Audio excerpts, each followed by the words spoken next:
Come on, Maurice. Let's get heavy. Michael B. Easy. All right, man. Y'all ready for the... We ready. Yeah, let's get heavy. All right, that's my topic. The Michael Beasley. I don't know what podcast it was on, but it was Michael Beasley and three other guys. One was Ryan Clark, who played for the Steelers. Ex-Steeler, yeah. NFL player. Podcast, Yeah. So Michael Beasley on there. I guess they was talking to him, whatever. But it took a deeper turn, I guess, on the podcast show for sure when Michael Beasley started talking about his people stealing from him, how he really didn't get a chance to play in the league, like have a chance to really get in the game, play in the league, be signed to a bigger deal, whatever it was, because of whatever issues off the court that was going on with him, and how people were stealing from him as far as his mama to his agent and this and everybody. that. Yeah, everybody was stealing from him, and He said everybody. Everybody was stealing from him, bro. So he put that in there. He talked about that. He talked about even KD. I don't know if it was KD or it was an He played on the Heat. You alive? He played You on talking about the KD? Wade. Dwight Howard. Oh, yeah. Okay. It was D. Howard. No, he got you. It was D. Howard, bro. I was thinking. I said, "What's the KD?" I said, "What's the KD?" I didn't say it was KD. It was D. Howard though. Let me frame it too. I'll take a shot. He said, "Let me frame it." I'll take a shot. I guess Dwight Howard. He already poured one up. I don't know if that was he was ready. Oh, we counting that one? Hell yeah. Oh, he's hell yeah. He We counting that one? When he already had poured before the You Alive? And it's half Dr. Pepper. Oh, hell no. That's a lie. That's a lie. That's a definitely lie. Yeah, ain't had Dr. Pepper. I put a splash in that thing. It do look a little dark. That name. Man, it's the same shit. Look at that. I don't know. It look a little dark. It's the same It shit. look a little dark. It's the same thing. Oh no, cuz you poured Dr. Pepper. It's the same thing, bro. You poured DP in the shot. Bro, it's the same color scheme, bro. It's the Bro, same. you poured DP in the shot, bro. I'm sorry, man, but when you pour anything other than alcohol into a Right, shot that don't glass, count. Hell yeah. It's the same thing. You gotta pour that in your glass. Hell, I can't mix it with this. What's that? The wine. That's the wine. The wine. The twine. He's trying to get by. No, I'm trying to frame the shit. Frame it, 'cause, yeah, go ahead, frame it. Vince gotta go. He got some shit to do.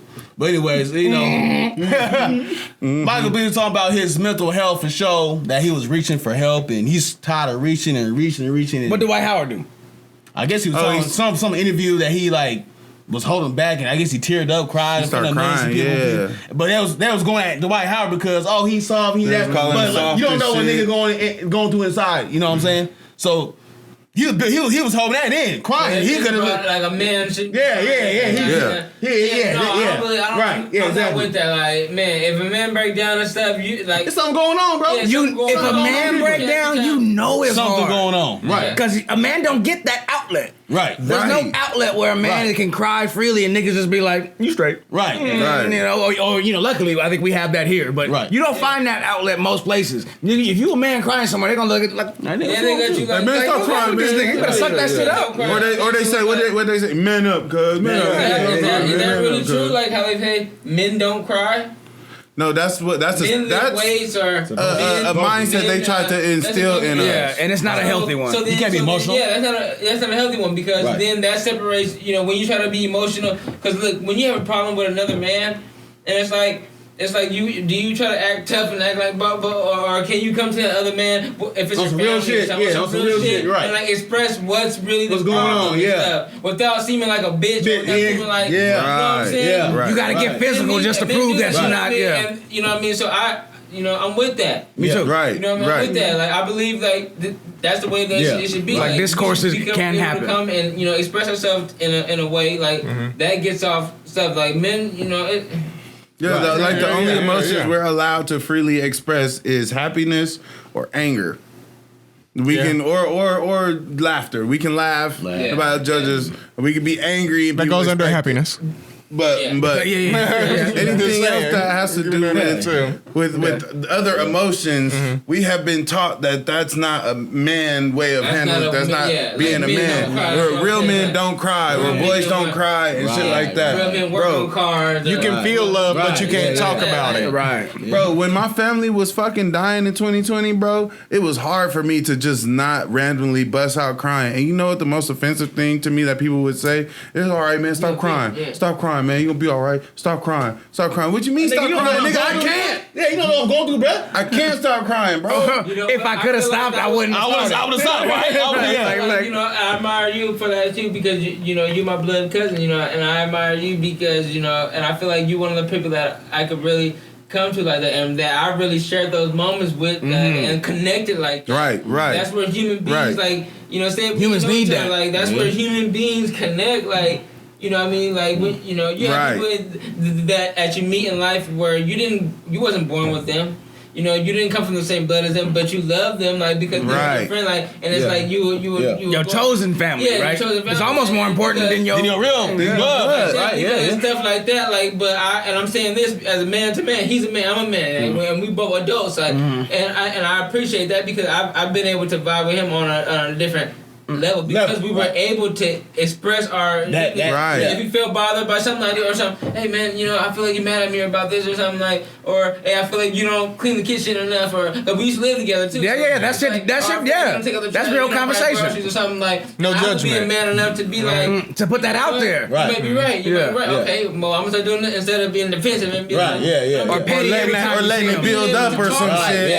Being able to talk like that is like healing. It's like healing. We're not talking that. It's healing. Yeah, exactly. I grew up. That's why I brought the subject up. Mental health, bro, is a real thing, bro. Niggas is going through shit, and niggas don't say shit because, like you said, we man, we ain't supposed to. Man, you keep holding that shit in, bro. You gon' bone kids, they'll do something foul, bro. For sure, so I'm definitely on the point or on the go whereas you can definitely talk. I'm gonna talk to Chris about some shit. I can go to Brian on. Man, we have. I've had conversations with everybody at this table in that way. You know what I'm saying? Right. And for this situation, he was also hitting on the fakeness that comes with reaching out to people. When you really tell somebody, I'm going through something. Yeah, he did put that out. I don't know what I'm gonna do. Right. Times is hard. Right. And niggas hit you with the fake placating bullshit. You know what I'm saying? And he said he got that from every nigga in the league. And even dude on the panel kept saying, you just gotta reach out. We here for you. He was like, he said, I'm tired of reaching out. He's like, no, you're not. He's like, no, you're not. Like, that's not what it is. I've been reaching that. It's not now, for me. Now I'm reserved. Now fuck everybody. And that's not healthy either. You can't be like fuck everybody. Yeah, that's true. But you can get there though. I understand how you can get there. Everybody's different. Certain people, you might have people where you can express yourself to that person. You can talk to that person, get one-on-one, and they really listening to what you're saying. Like it's just like having a conversation with somebody. And you can tell when somebody's not paying attention to you or when they don't taking their they don't they just change the subject or they just but anyway you can tell when somebody listens to you, so it's like and then that's you got people crazy. So everybody's different, like, and so you can't say everybody, you can't say fuck everybody, like you got your own people because you're gonna have them people in the world. That's where the world is coming to. Them society, like people don't care about really, you know what I mean? That's where the new world is coming to. Everybody got their own world. Right. You got a world, I got a world, Brian has a world. You know, we all have when you meet. And you can share that. Real niggas that's gonna be on the same shit that you on. That's real shit. You can say I got your back and you really mean it. I believe you. And you really gonna go out your way for this person because you love them. Right. That's real. That's special. You know, because you got people all day that's saying that stuff, but that. Because it's cool. The thing is, let's get right in. If you no, it's okay. If you really concerned about the person, I think like my question would be like, for him, like if it was Sherman, I'd be like, well, what do you need? Like that's what you ask somebody. Well, like what's up, man? Like you having a hard time? Like what do you need? Like you can't really like sit here and give somebody, like it does sound empty. Like when he was offering, like they was both offering, like we got family, bring your kids over, we get a barbecue. It sounds that sounds so. I don't know you. Like why would I do that? They were reaching out for support. They were but you die a little inside just hearing them offer because it sounded so empty. Because we don't have that interaction, right? Yeah, we ain't got. There's steps before we at the barbecue at the house, right? Like where did we? I don't know if you saw it first, right? I don't know if you saw it or not. You might be a serial killer. Nobody asked him like, well, what is it that you need? Like, what is it you need from somebody? Because he was telling them, I'm over here, I'm chilling. Because he was talking about he's in a rough situation, you know, and everybody's stealing from him. It's like, well, what do you need? What are you looking for? Like, what are you looking for exactly? But like he said, though, he's been reaching and nothing. But nobody's asking him. Nobody asked him. Yeah, that's what he said just too. pretending so like no one asked that man. What was going? You can't be the solution, but you can ask somebody like, what is it that they missing? Like he said, Dwight Howard. He was playing close with Dwight Howard. He was PF. Dwight Howard was center, right, for the Houston Rockets, right? Yeah, he was on Houston. And so like Dwight Howard, did he ever mention anything about him reaching out, like asking him, like, what's up? That's a good question, right? Dwight Howard was a big force in that. Right, yeah. Was he there before Michael Beasley or? What was Michael Beasley there? Michael Beasley was a journeyman. It'd be hard to track, to track his career. I don't know. He could have had a couple stints at Houston. Before Dwight Howard, so okay. So it's just like, he's met a lot of guys in the league. Yeah. He's met a lot of dudes. Like how they said about Iverson. Like. And when you have those issues, it's easier to recognize it in other people without them having to say any fucking thing to you. So he can probably identify that other motherfuckers are struggling in the industry or in the league because he is also dealing with some shit, so he can see the signs. And I want to say one thing. I don't know. You since Vincent, I'm finna get like extremely personal right now. Like you do. So Semantic solo. Anywho, it's interesting that he brought up our relationship because. Many years ago, nigga, when I was still living in Oakland. Before you moved out there, remember when you first moved out there? Before we went on the camping trip, everything? 2009. Bro, I was in such a bad space with myself in my life that I really was contemplating and battling with different self-harm ideas or thoughts or suicide thoughts and all of that. And I actually dealt with this thought process at the time, and I felt embarrassed to reach out to anybody about it because I already felt judged before I even attempted to reach out about it, because I can pretty much guess the type of thoughts people would give me coming from that shit. So I was in there before that little garage became the studio. I was in there by myself, had the little radio on, listening to music, and I was drinking a bottle of Taka fucking vodka, cheap ass fucking Taka, bro. It's not recommended. I was in my feelings. I was drinking that shit, and I was dealing with these thoughts. And when I got to the bottom of the bottle, I was so mad I broke the bottle. And I took a piece of glass and I just said, "This is it. Fuck all of this. It ain't worth it." And I had liquid courage. I put that shard up to my fucking wrist, not sideways, long ways. I was finna just go for it. This motherfucker called me at that time with this blade. My phone started ringing. I wasn't even gonna check it. I was in there and I looked at it. It was fucking Vincent. I answered the phone. I was crying and shit. I tried to fucking not sound like I was crying. And this nigga called me. "What's up? What's going on with you? I wanted to reach out, blah, blah, blah." And then start talking about all the stuff that we had talked about before and plans for the future and all this shit. And I'm about to come out there, bro, and I need you to come, help me out. And it took me out of that situation, out of that mindset for that time. Gave you a reason to step back and get out of that all is lost mentality. And at that moment, it did something to me, made me realize how important it is to even have those relationships or have that connection with people, because there's no reason why out at any time of the day that he would pick that specific time to call. He could have called me earlier. He could have called me after. It might have been too late after. Nah, that's God. But at that time, at that specific time, that's real shit. This nigga called. That's real. And that's nothing but. It really fucking. And you know what? I actually say that saved my life that day, bro. That saved my fucking life that day, bro. Because nobody knew that I was dealing with nothing. Everybody else was in the house. They was partying. They was kicking it. They was upstairs, just playing the game, hanging out with their friends. And I was in that garage, locked by myself. Nobody knew what I was going through. Dealing with that shit. Feeling like, nigga, I wasn't worth shit, bro. You gotta pound that back. I'm sorry. Yes, bro. In honor of the story he just shared, you got to throw that. And it's a cheaply watered down shot. Throw that shot back. You got to finish your continuity shot. Dr. Pepper watered down. Your Dr. Pepper watered down shot. I ain't call him nothing. Yeah, you did. What the fuck? I was thinking. That one you alive. That one you alive. That was alive. Was it KD? I said, was it KD? No.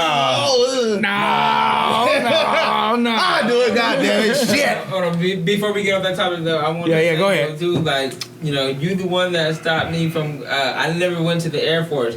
When I graduated high school, I went and took the practice ASVAB test. It's an ASVAB. It's called ASVAB. It's a test to get into the military, right. Whatever. Whether you be Army, Air Force, whatever. So I was going to the Air Force. I took the practice test. I scored on it. I did good. Whatever. I was finna go to the Air Force after I graduated high school. I was living in Washington, and what he's talking about is I was in touch with him. He's actually the one that got me to try college. He told me you should just try college first. You should come out here and do college first.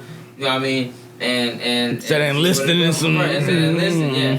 And I took the I passed and everything. All was for me to choose to go or not. Show up. That's all I had to do. And after I graduated, the night I graduated, that night I went home, went to sleep. After I walked across the stage in high school in 2009, I woke up the next morning and caught a plane to Oakland. I called his mom Rachel, and I was like, "Can I stay with you a little bit? You know, I want you to ask me what I have planned and stuff." I said, "I want to go to college real quick, go to school real quick, and just come and see what I." You know what I mean? And she said, "Yeah." I came out there, and that's what he's talking about. That's I was telling him I'm about to come to Oakland. I want to think about coming to Oakland and shit. And I came out there, and we went to school, and me not even knowing that, I may have even influenced him, like even saved his life. And right. Even he was saving my life. Right. Or he was saving me. You know what I mean? Yeah. So you was reaching out for your own, right? And from this moment on, I even called your mom. I even texted her like just recently, like on some real shit, and I just thanked her like for you know what I mean. 'Cause I see everything that she going through, whatever, and I just thanked her because no matter how I see or no matter what anybody saying, like that moment really saved my life was from when I called her that day and asked her to come to Oakland. My whole life in Oakland, coming from there and Oakland and Richmond and stuff, when I came there and stuff, that's when I really learned stuff and learned responsibility and learned like stuff and really like just went off as a man, like because it's scary to go from one place to another, just pack up and go. Pack up and go. 18? And, you know what I mean? Just pack up and go and stuff and just. You know what I mean? But that's where I really like started becoming a man. Right. Yeah. And I had to go and stuff, and I remember this. You know, I had a long conversation with her. I thanked her like for taking me in, for you know what I mean, for taking me in and stuff. You know, her. You ain't gotta do that. Her brother-in-law's kid. You know what I mean? You know, her kid's cousin. You know what I mean?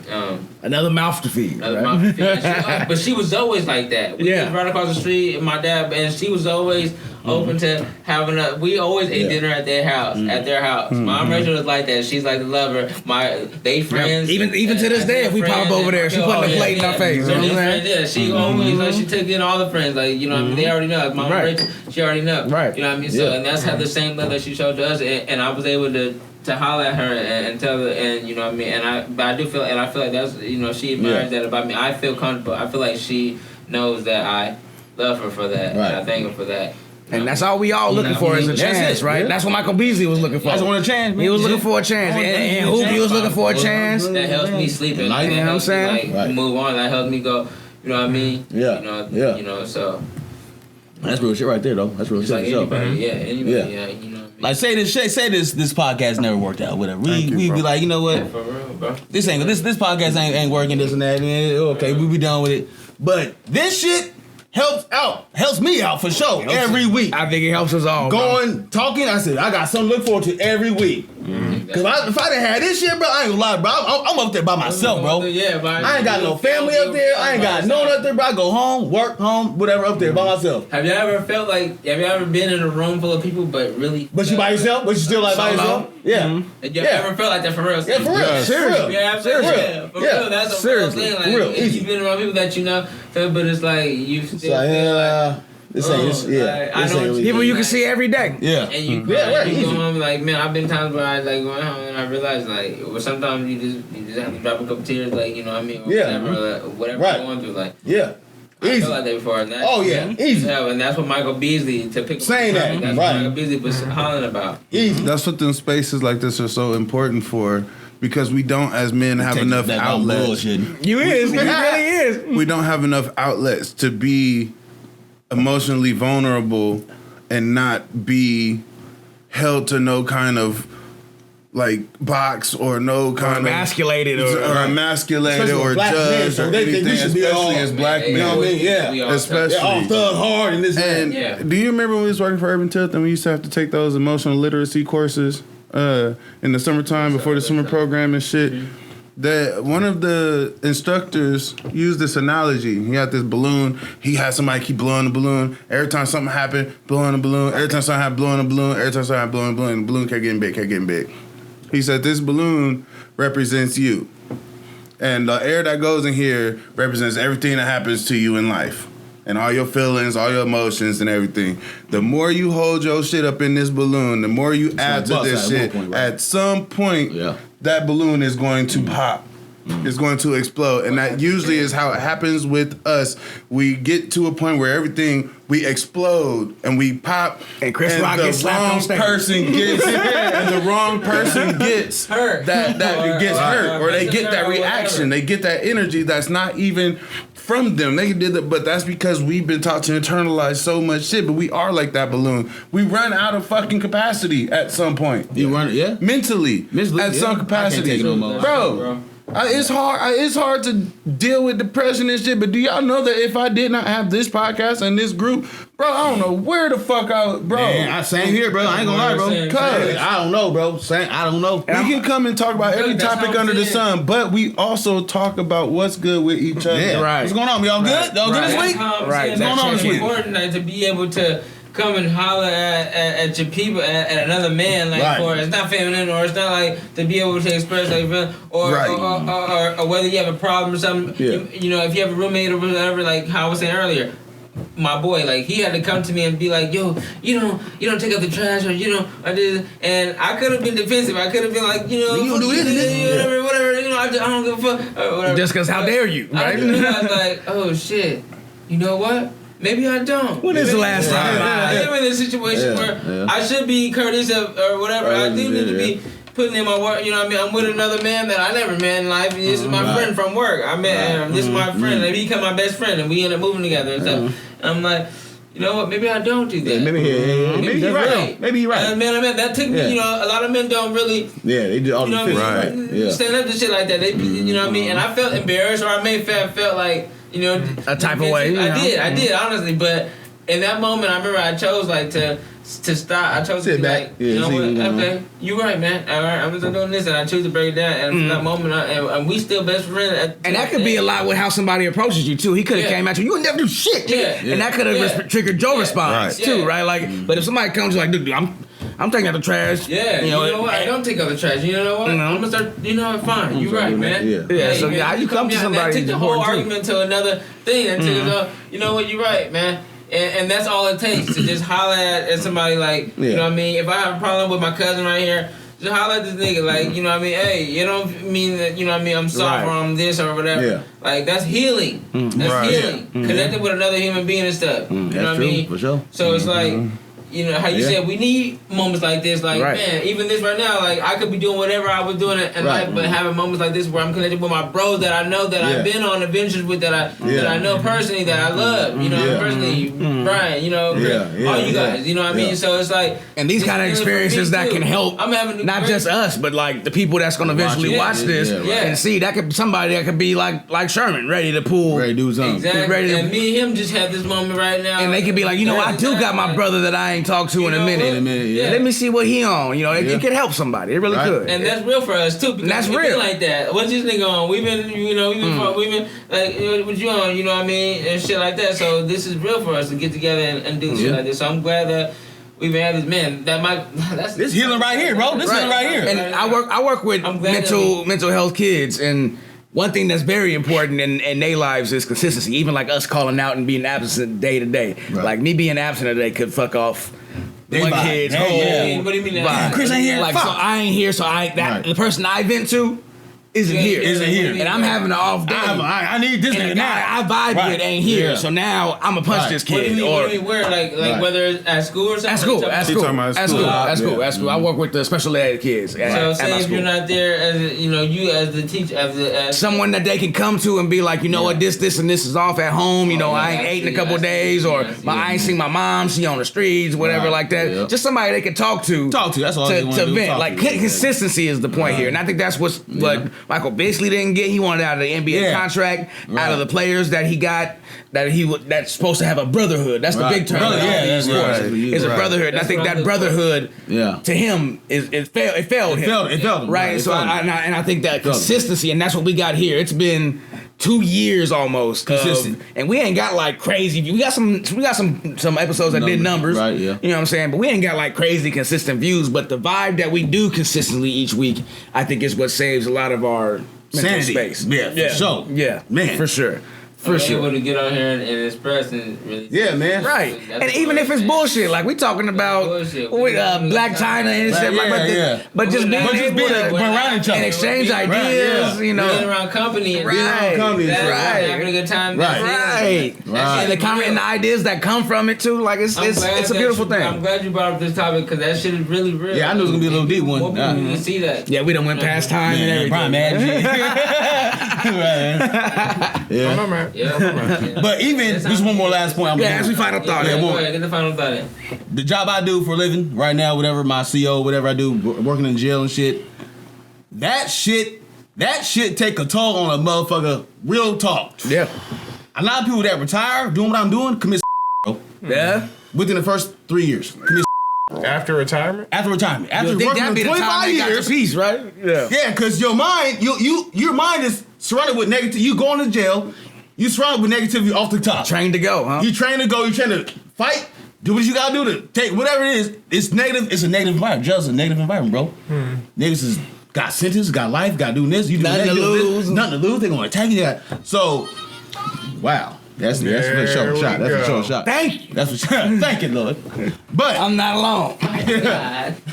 But doing what I do though, I talk to y'all about what happened at work. Yeah. Because and we be like, what? Yeah. Y'all like, man, on that, but bruh, that shit happens. And my aunt, she moved to Texas.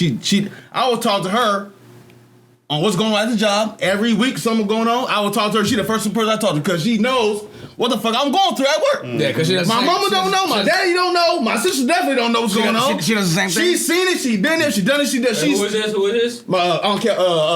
Shit, Aunt Julie. Aunt Julie. Okay, she moved to Texas. Yeah, mom. Okay, so you talk to her. Yeah. Let her know, like. I let her know. Hey, I got. Hey, aunt, man, this going on at work. Oh yeah. I know what you're gonna do because I've been in CCR for 25 years.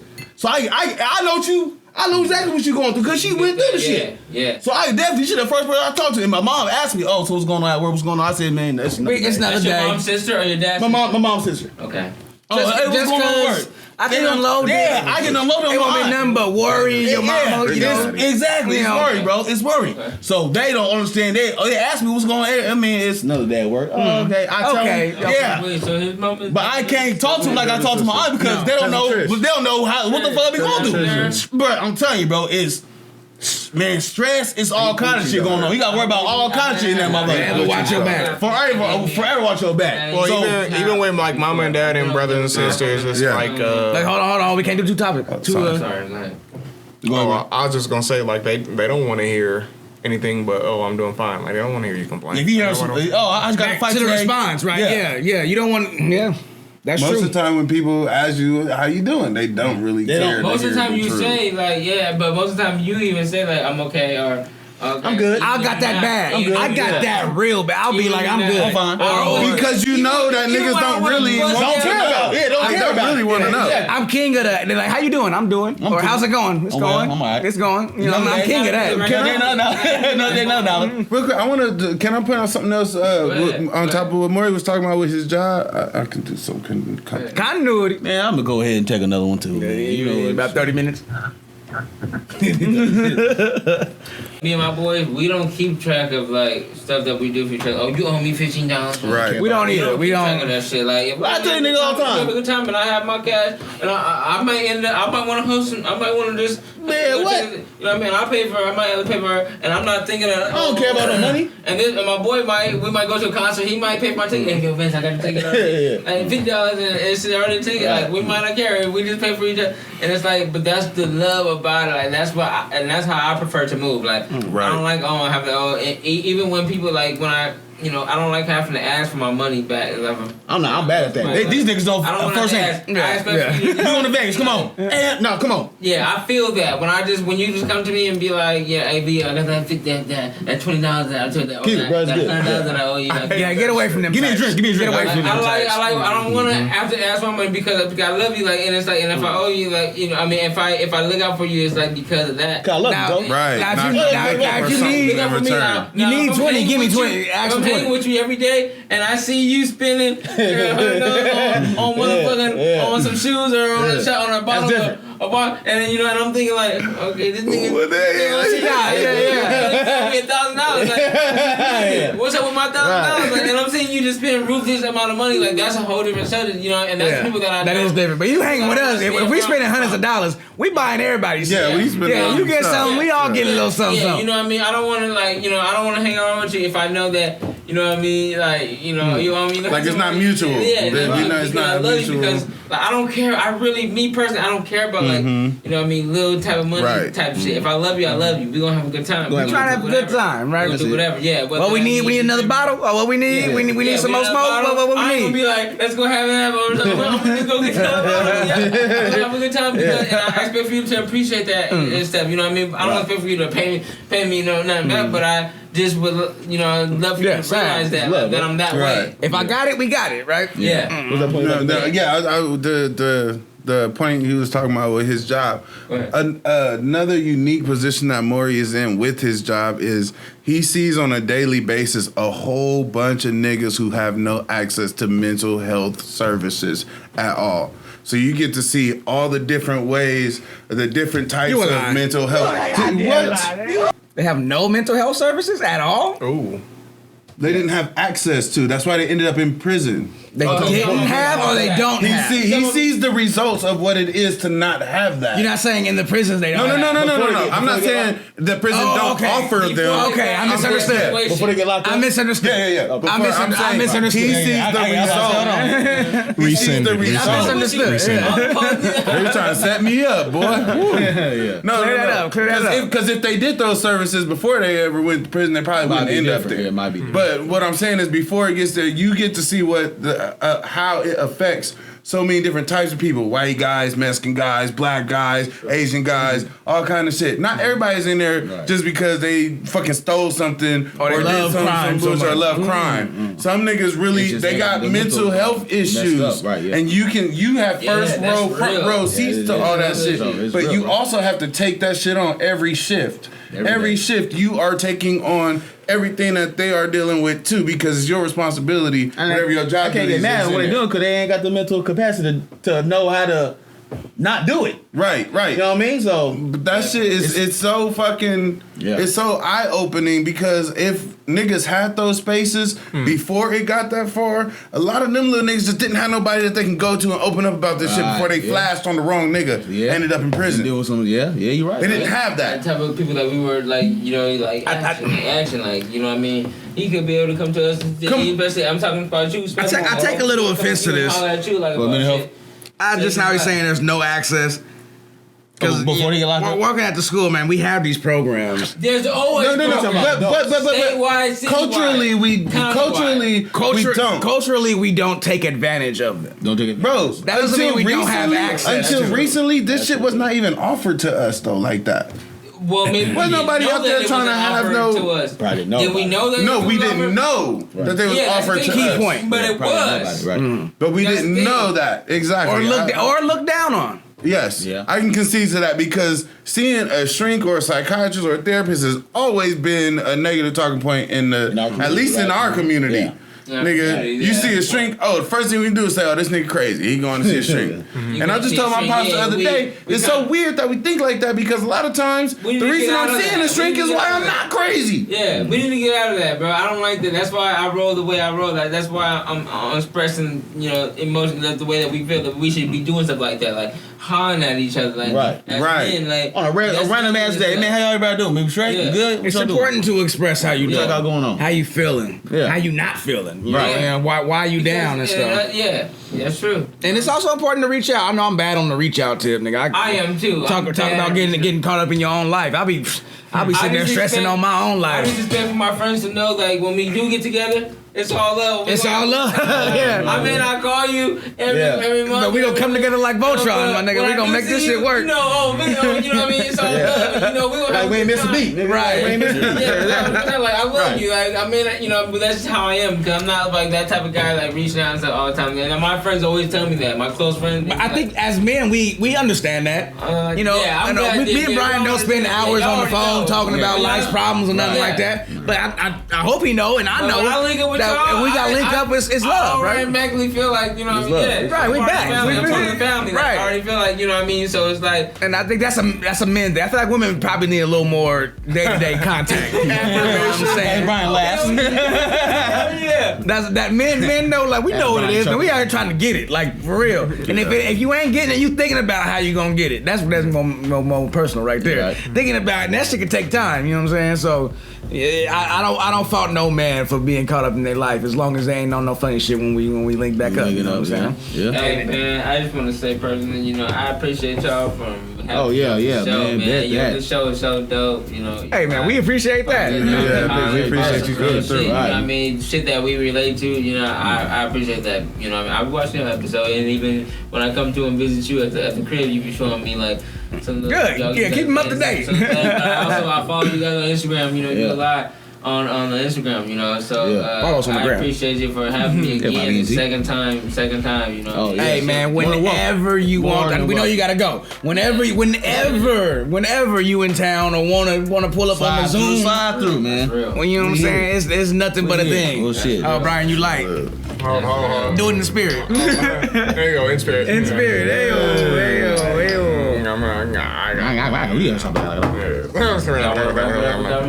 Yeah, y'all can put it in the comments, man. Mental health.